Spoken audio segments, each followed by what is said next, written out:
Good morning, everybody. A lot going on today. We got a lot to talk about.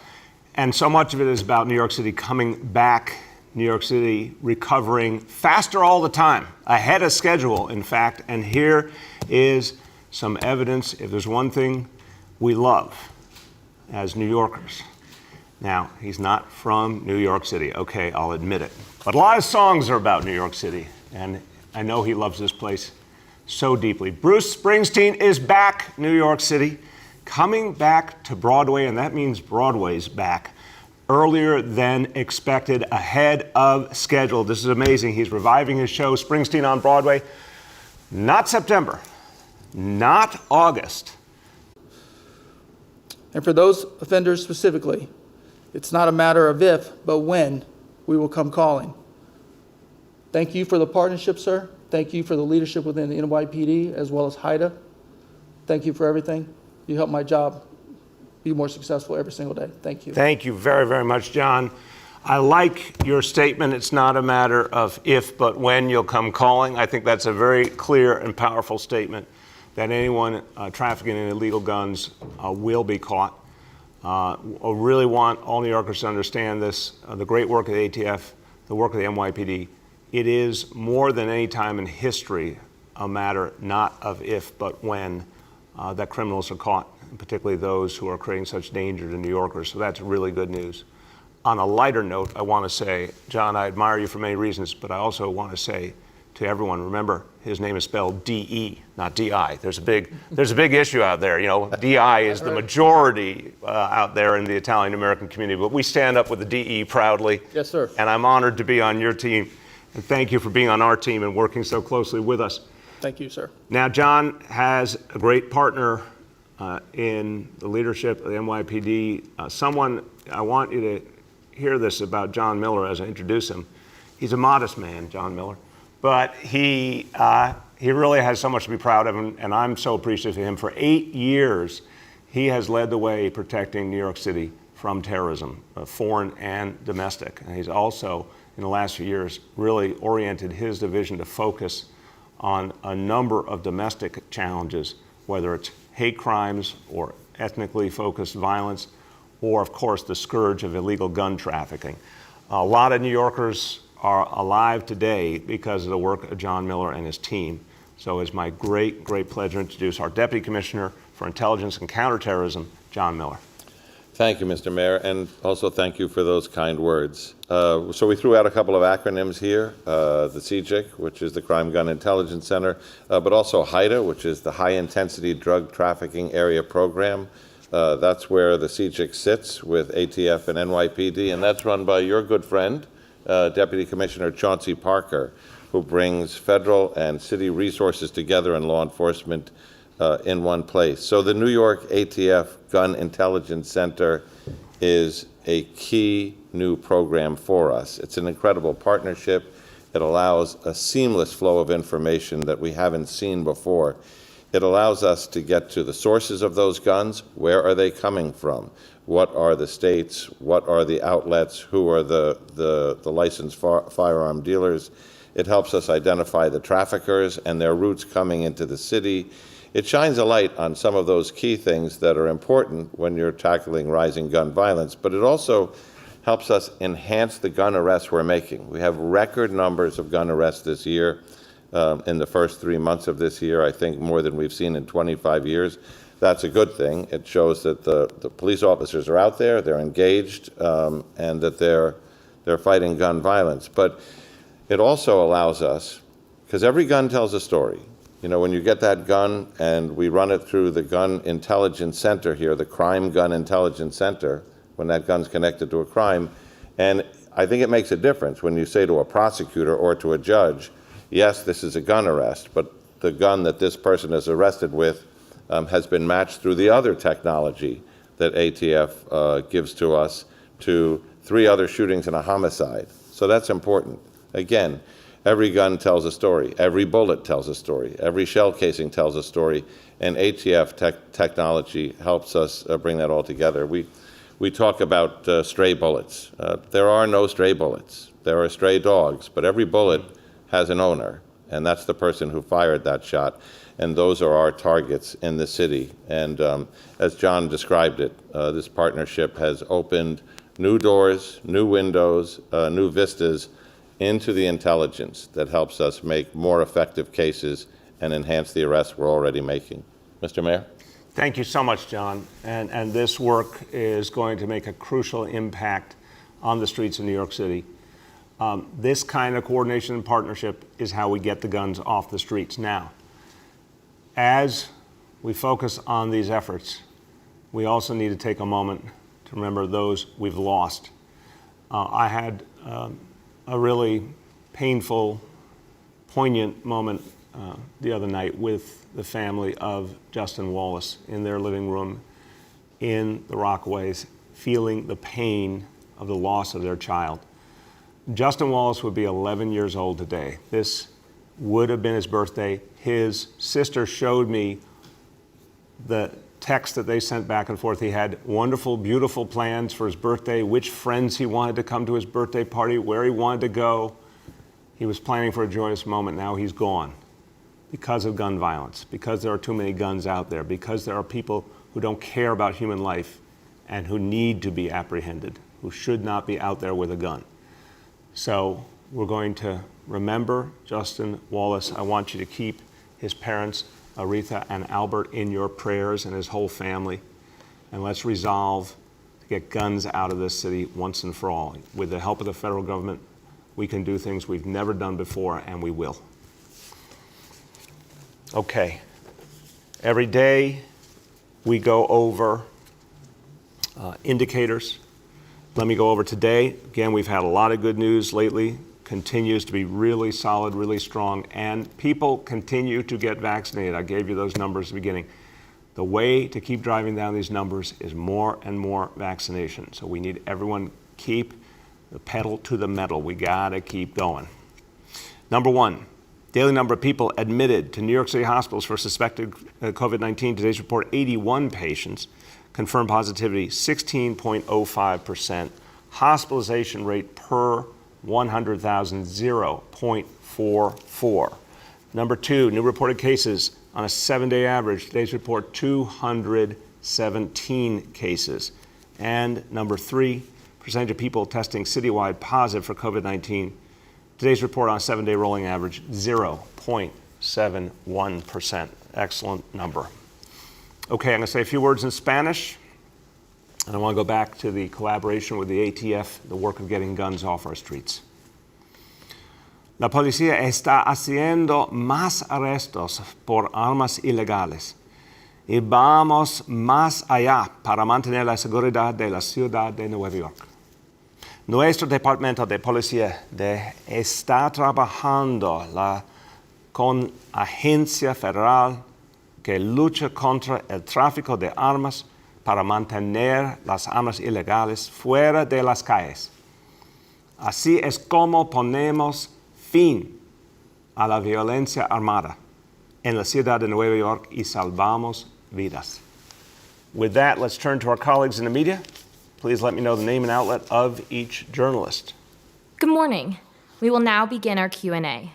As a reminder, we are joined by John Miller, Deputy Commissioner of Intelligence and Counterterrorism, John DeVito, Special Agent in charge of the ATF New York Field Division, Dr. Jay Varma, Senior Advisor on Public Health, Dr. Mitch Katz, President and CEO of New York City Health and Hospitals, DCLA Commissioner Gonzalo Casals, Fred Dixon, President and CEO of New York City and Company, and Jeff Brown, Chief Information Security Officer and Head of New York City Cyber Command. Our first question of today goes to Dana Rubenstein from the New York Times. Hi, Mr. Mayor. How you doing? Good, Dana. How you been? I'm okay. My first question has to do with the absence of the NYPD commissioner. I mean, if you're trying to sort of create the impression that the city is taking this gun problem seriously, wouldn't it have, just from at least an optics perspective, made sense for him to be here today? Dana, look, we've done the same thing for years and years. Commissioner Shea and I, as I did with Commissioner Bratton, Commissioner O'Neill, we appear together for many announcements, but there's also other key leaders of the NYPD who we highlight depending on the work being done. Today, it's Deputy Commissioner John Miller. The other day, Chief of Department Rodney Harrison.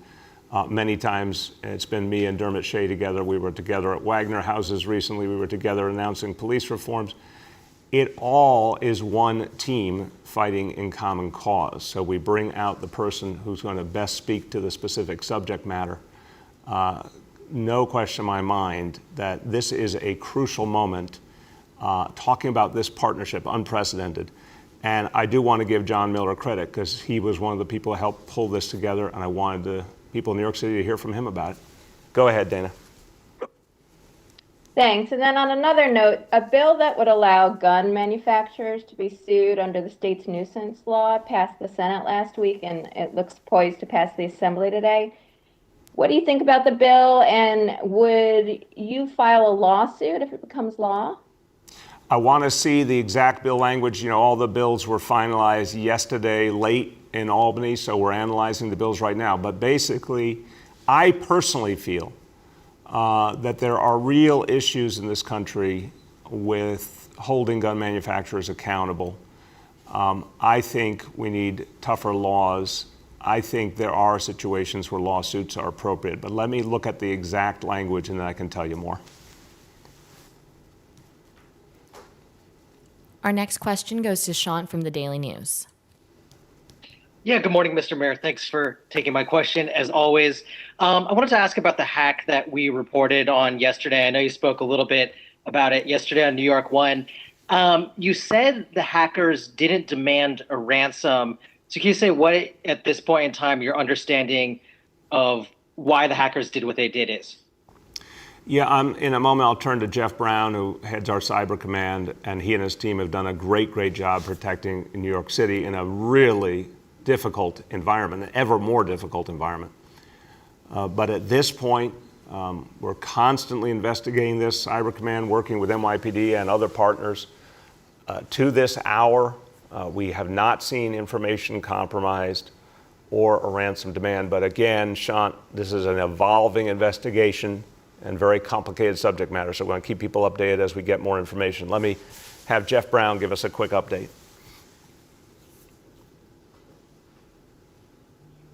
Thank you, Mr. Mayor. To reiterate, contrary to some of the reporting, this is not a ransom situation. So comparing this to some of the other recent ransom events is not accurate.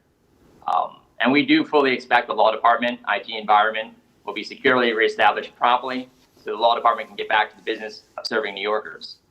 And to your question about motive, we are cooperating with law enforcement and not at liberty to discuss that. Thank you very much, Jeff. Go ahead, Sean.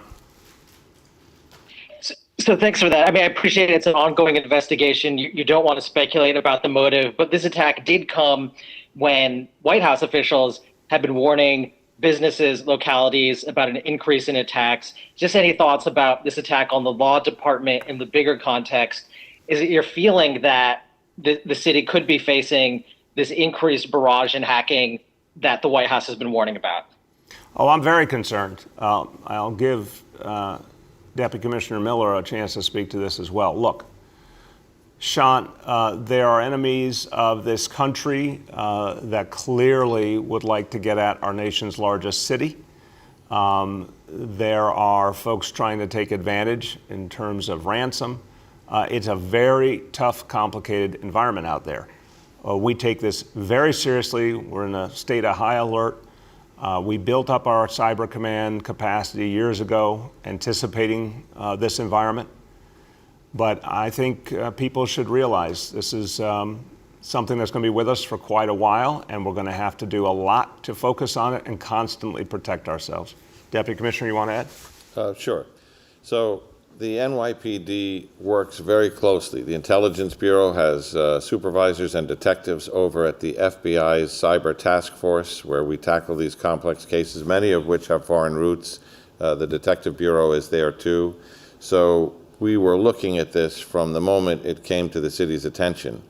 What we're seeing in this case is, the good news is the system worked. once there was activity seen that was suspicious, that rang bells between Cyber Command and its contractors that patrol those systems looking for anomalies. So that's a good thing, which is we were able to stop that through Cyber Command and do it, and Jesse Tisch's people, Jeff Brown's people, and disconnect it from the system to make sure while we assessed what was in there, didn't get out to other systems. So that's a positive. The investigative piece is now all about the forensics, which is looking at the malware, seeing where it's been seen before. We've identified the malware. We have seen it before, and then tracing that to the actor. Is it someone looking to corral information, export it, and then do a ransomware attack? That's a possibility. Is it another kind of actor looking to gather information for other strategic purposes? That's a possibility. We're still early in the forensics piece, and that's being worked between Jeff Brown's people at Cyber Command, New York City, and the FBI task force. Thank you very much, John. Our next question goes to Bob Hennelly from Chief Leader. Good morning. Thanks for taking the call. Yesterday, Governor Cuomo identified the state's poorest performing zip codes in terms of vaccination rates among the eligible residents. 11 of those zip codes were in New York City and places like Far Rockaway, where the rate is just 31.2%. You have put a tremendous emphasis on engaging the general public on this effort. But last time we checked, the NYPD itself is not quite at 40%, and the vaccination rate at the FDNY is around 50%. Shouldn't you be featuring civil service employee vaccination rates on a daily basis? Because we know what gets measured gets managed.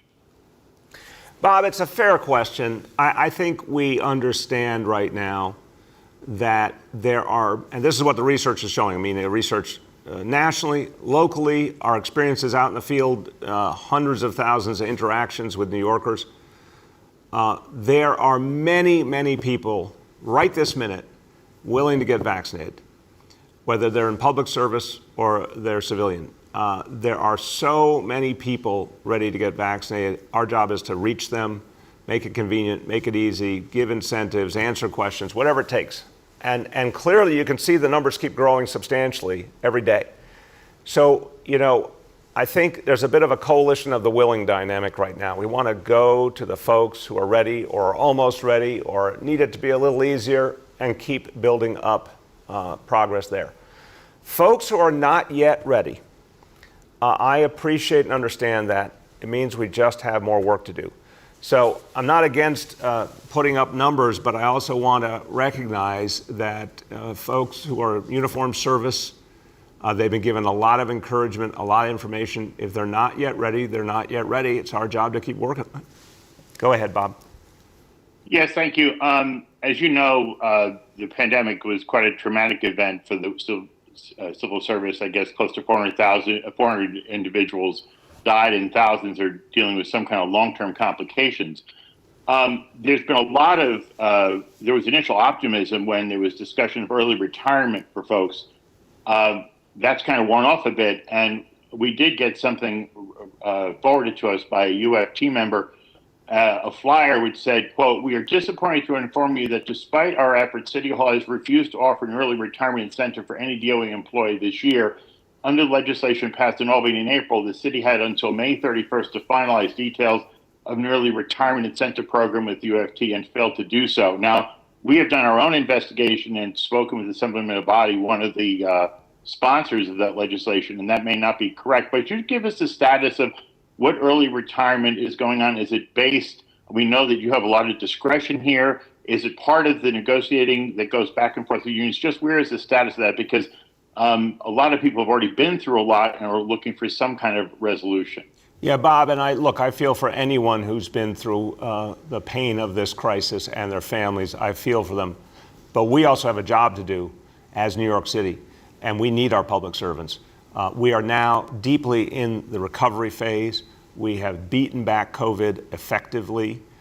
Very different environment than when the discussions began on early retirement. Now we need all the good public servants we can get. We need all the great educators we can get. We're about to reopen our schools full strength, no remote, and with a massive need to close the COVID achievement gap.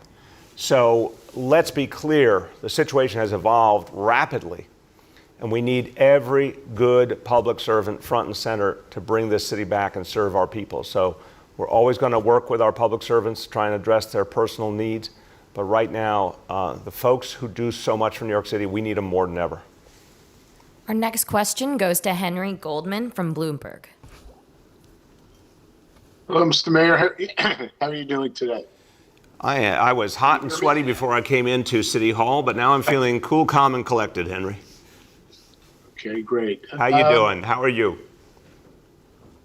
I'm pretty good. I'd like to ask you a couple of questions about this joint effort with ATF.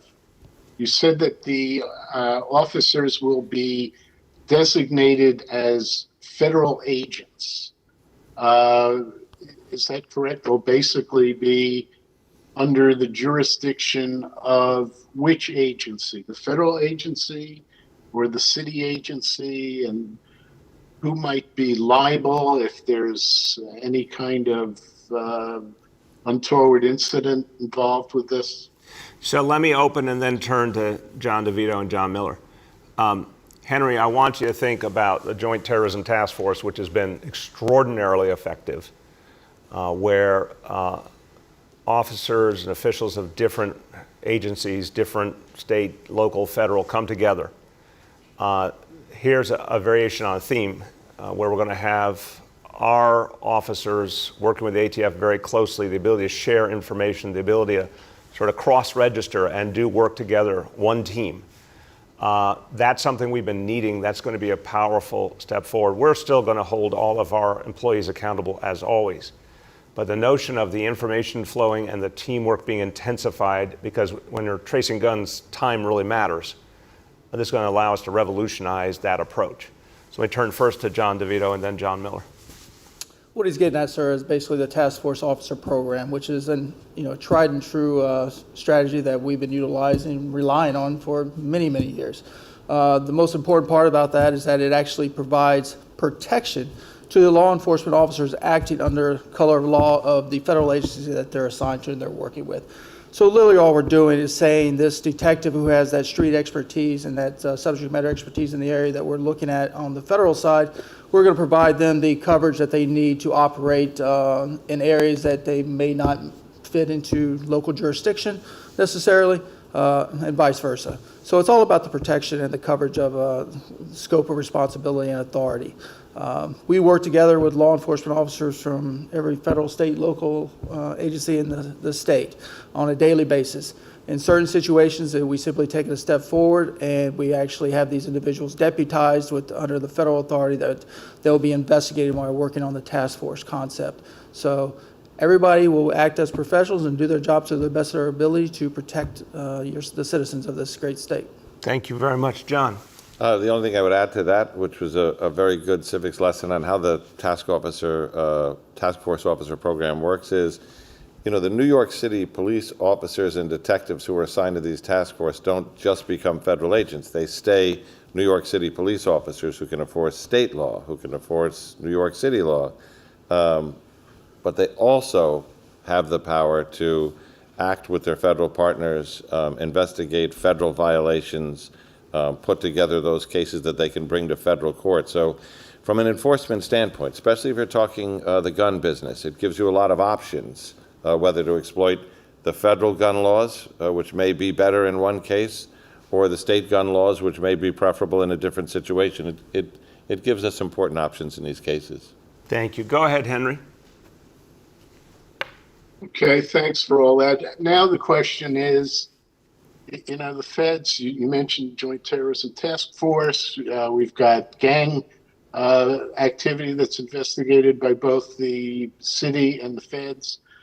Why now, after 16 months of increasing shootings and mayhem, and it's never really been a shooting-less city. There have always been too many shootings, even at a small number. Why is this partnership suddenly happening now and not having been created 5 years ago?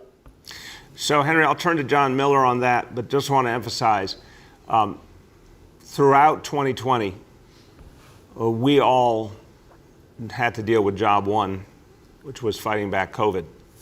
And to make matters worse, COVID took a lot of our law enforcement officers out of the game for a period of time because so many of them were sick themselves. And we lost members of our uniformed service very, very tragically.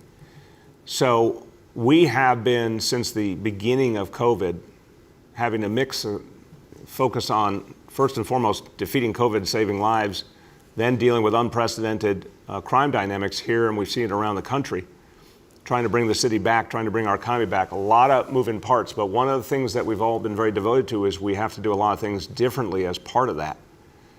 And you've seen some announcements already of different approaches, different strategies. You're going to be seeing a lot more. And thank God, we're now about 2 weeks into our court system being back, and that's starting to have a real impact. So the amount of dislocation, Henry, is very, very hard to fully summarize. There's a lot of catching up to do, but the way to do that was with constantly coming up with new approaches and deepening them. So with that intro, John Miller.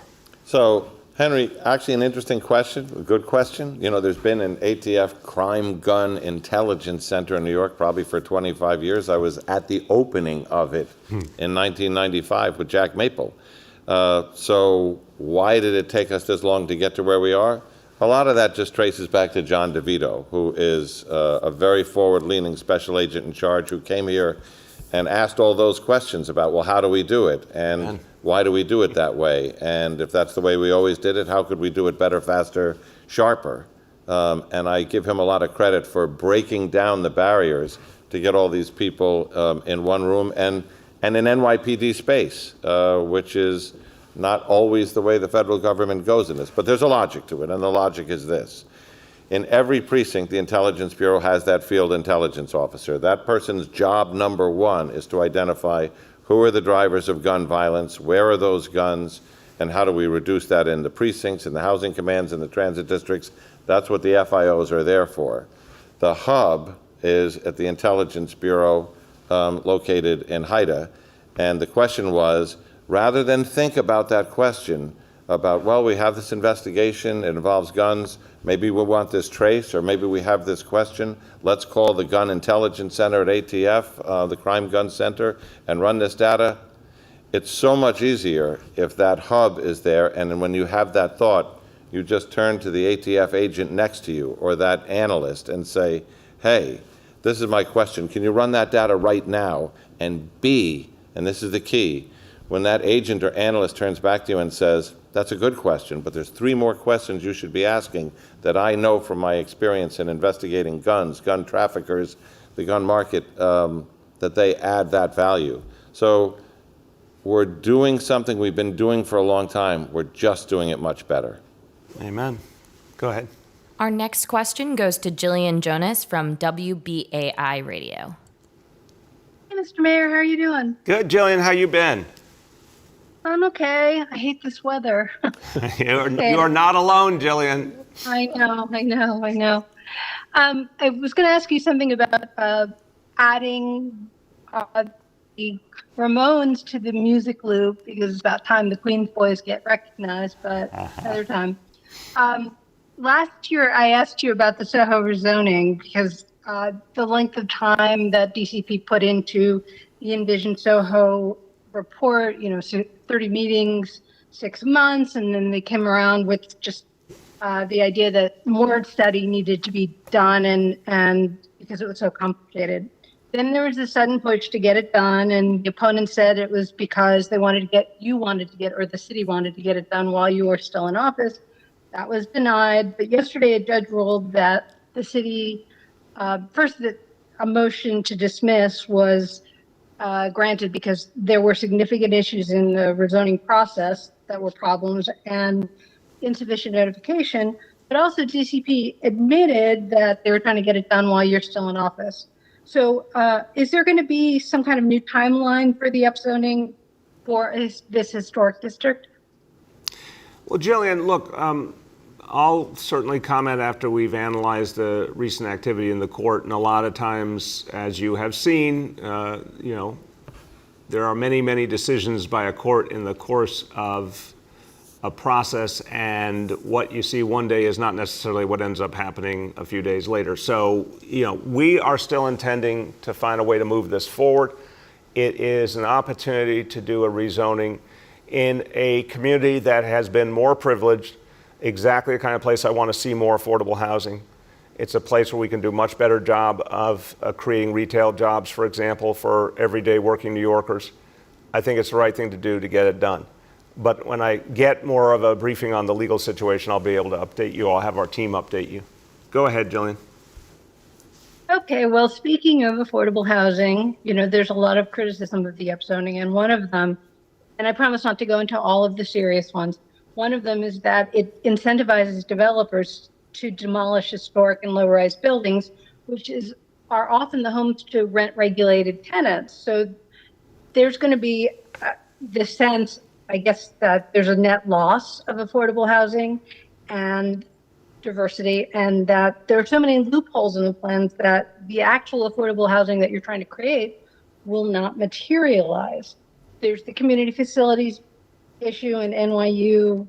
I asked you about big box stores before, but you didn't know about it in the text. And there's the issue of you've got this high-ranking member in your administration involved in land use who has deep connections to NYU.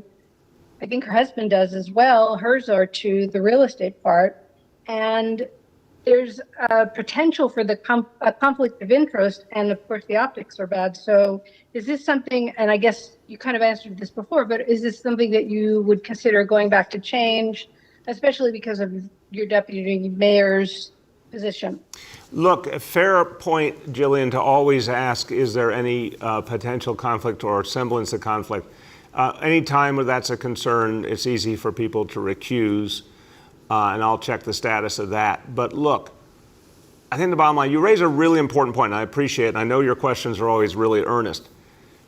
The last thing I want to do is try to create more affordable housing and inadvertently take away affordable housing we have, but I would say to you what I have seen in so many cases is affordable housing that we have lost for a variety of reasons, nothing replacing it, no systematic effort to protect working people by creating new affordable housing or preserving affordable housing. That's why, I've felt this for 20 years, Jillian. When you just leave market forces to their own in New York City, good luck for working people to find a place they can afford. And every time people tell me what they don't like about rezoning, I say, come to Brooklyn with me, let's go to Bed-Stuy, let's go to Bushwick, let's go to places that never had a rezoning and where a huge number of people are displaced and nothing was created to balance the equation. So I still believe a smart rezoning with a focus on affordable housing with real guarantees, not like we saw, unfortunately, in the previous administration where they were very, very porous, but real binding guarantees around affordable housing is our best bet to make this a place that working people can afford. But it has to be written properly. And in some cases, if you have something low-rise, put aside historic districts, those are very real issues, but let's say you have a building that happens not to be historically pertinent and it's replaced with a bigger building with a lot more affordable housing in it, I would take that opportunity any day, because if we don't create more affordable housing, more and more New Yorkers won't be able to live here. So it's a balance we always try to strike. I think we are striking it in this case, but I will definitely have the team get back to you on some of your other concerns. Our next question goes to Nolan Hicks from The Post. Morning, everybody. Hey, Nolan, how you been? I'm all right, Mr. Mayor. How are you? Good, good. There was, that horrendous shooting over the weekend in Queens. There was a police officer who was shot and killed in Kensington yesterday. There have been at least 312 shootings in the city since the last time the police commissioner was at City Hall to take questions from the press corps that covers City Hall. Where is your police commissioner, and why isn't he showing up? Nolan, you mentioned we lost a retired police officer yesterday. My heart goes out to his family. Really, really horrible loss. Nolan, again, we do all sorts of different things. Commissioners out there all the time leading the way, fighting back the challenges we're facing. NYPD is doing an extraordinary job getting guns off the streets. We've really documented that, and new strategies, new approaches all the time. So I'm very, very clear about the work of the NYPD and the fundamental belief that the best way forward is through the neighborhood policing philosophy that Dermot Shea and John Miller were there present at the creation of, and we're going to double down on again now. Go ahead, Nolan. Yeah, I mean, your police commissioner makes $240,000 a year to come up with the crime fighting strategies in this city. We're on pace to exceed the number of shootings that we saw last year, which were more than the number of shootings the year before. Why isn't he here to face the music? Nolan, again, respectfully, look around this whole country. It's very painful, but we had a global pandemic. It dislocated our entire society. People didn't have jobs. People didn't have schools. People didn't have houses of worship. We've seen crime go up and violent crime go up all over the country. Major cities, many of which unfortunately have gone through much, much worse than New York City. But what's happening now with the leadership of Commissioner Shea, Deputy Commissioner Miller, and so many others is we are turning the tide. It's going to take a lot of work. We really needed the courts to come back. That was the missing link in so many cases. Thank God they're coming back. We need help from Albany. We need help from Washington. I'm really hopeful that we can get this parole bill passed in Albany that would give us new tools to make sure that folks coming back from prison don't end up going back into a life of crime, but actually move towards a peaceful, better life. Commissioner Shea is leading the way on so many of these pieces, and I am convinced this is the strategy we need, but it won't happen overnight. We're going to have to work really hard to make it work. We have time for 2 more questions today. Our next question goes to Kevin Duggan from AM New York. Hey, Mr. Mayor, how you doing? Good, Kevin. How you been?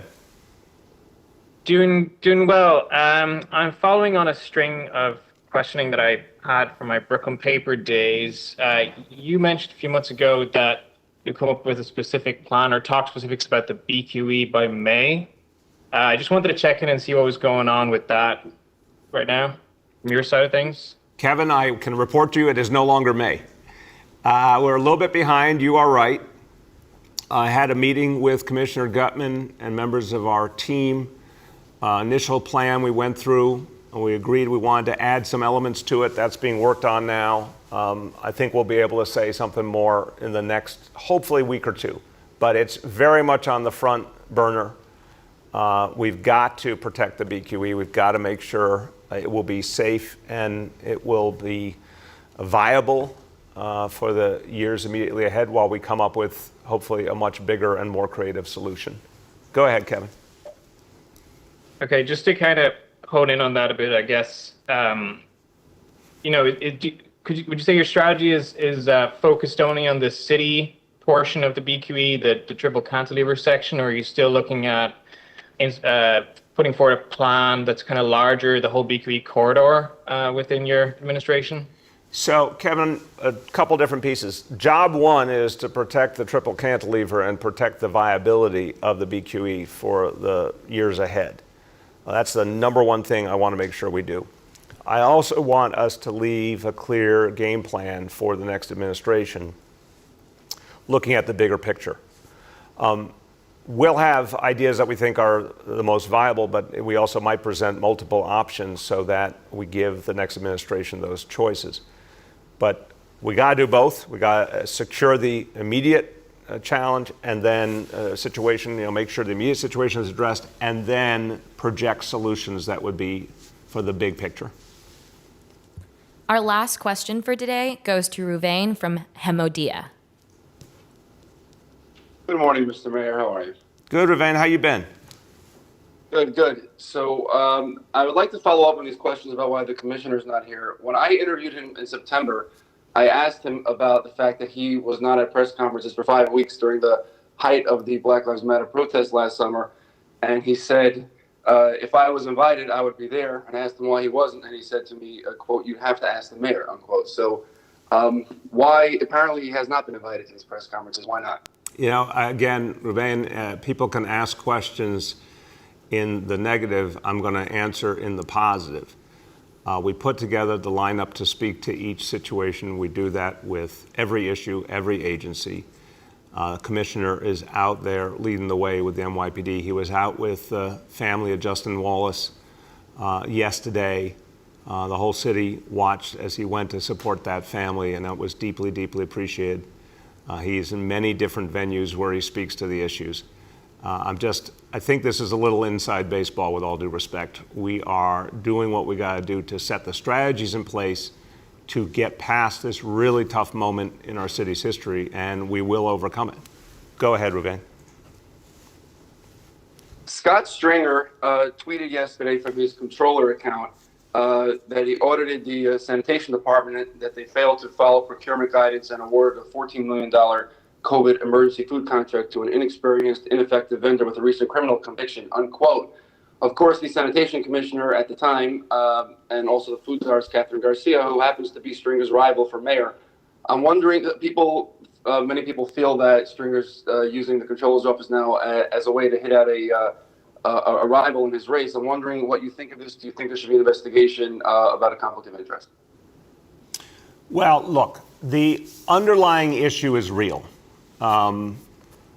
Something happened that was both unfortunate and inappropriate. In fact, the vendor that was hired was fired after 3 weeks. So obviously something went wrong. That's appropriate topic for an audit. Now, the timing is a little suspicious, obviously, not a shock, because we've seen audits used as political tools before. There's a real issue there. This is the kind of thing we got to move heaven and earth to avoid happening, because that vendor shouldn't have gotten that contract. But I do see your point about the very interesting timing of the audit.